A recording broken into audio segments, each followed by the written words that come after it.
खड़क सिंह के खड़कने से खड़कती हैं खिड़कियां। आपने ये मनकूला तो बचपन से सुना होगा, मगर इसके पीछे की दास्तान का नहीं पता होगा। खड़क सिंह पटियाला के महाराजा के मामू थे। पटियाला के सबसे बासर बड़े जागीरदार और गांव के पंचायती सरपंच भी थे। एक दिन मामूलात से तंग आकर भांजे के पास पहुंचे और कहा कि शहर के सेशन जज की कुर्सी खाली है, मुझे जज लगवा दे। इन दिनों किसी भी सेशन जज के आर्डर अंग्रेज वासराय करते थे। भांजे से चिट्ठी लिखवा कर खड़क सिंह वासराय के पास जा पहुंचे। वासराय ने खत पढ़ा। वासराय ने कहा, नाम खड़क सिंह। वासराय ने कहा, तालीम। खड़क सिंह ने कहा, तुसी मैनू जज लाना या स्कूल मास्टर। वासराय हंसते हुए, सरदार जी, मेरा मतलब कानून की कोई तालीम भी हासिल की है या नहीं? अच्छे बुरे की पहचान कैसे करोगे? खड़क सिंह ने मूंछों को ताव दिया और बोले, बस इतनी सी बात? भला इतने से काम के लिए गधों की तरह किताबों का बोझ क्यों उठाऊं? मैं सालों से पंचायत के फैसले करता आ रहा हूं, एक नज़र में चंगे भले की तमीज कर लेता हूं।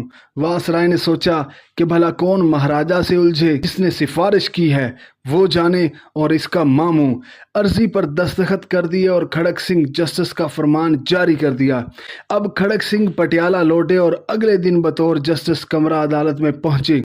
इत्तफाक से पहला केस कत्ल का था। कटहरे में एक तरफ 4 मुलजिम और दूसरी जानब एक रोती हुई खातून थी।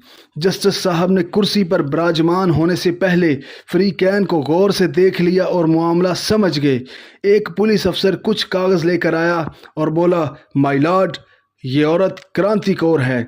इसका इल्ज़ाम है कि इन 4 लोगों ने इसके शोहर को कत्ल किया है।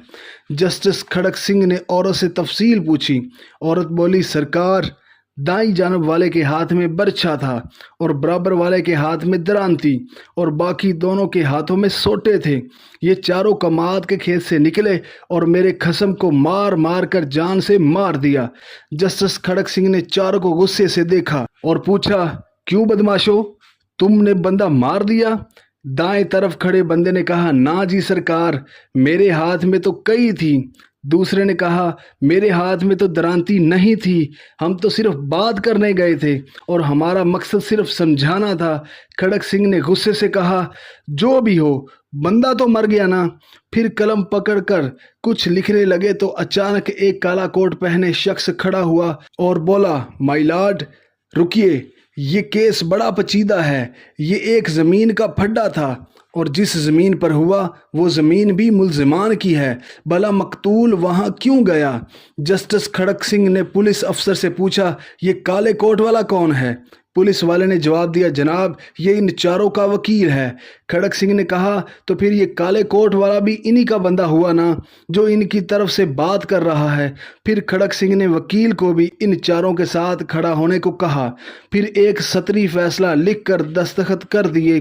फैसले में लिखा था कि इन चारों कातिलों और इनके वकील को कल सुबह सादक फांसी पर लटका दिया जाए। पटियाला में हलचल मच गई और हर तरफ लोग खड़क सिंह के नाम से थर थर कांपने लगे कि खड़क सिंह मुजरमों के साथ साथ उनके वकीलों को भी फांसी देता है।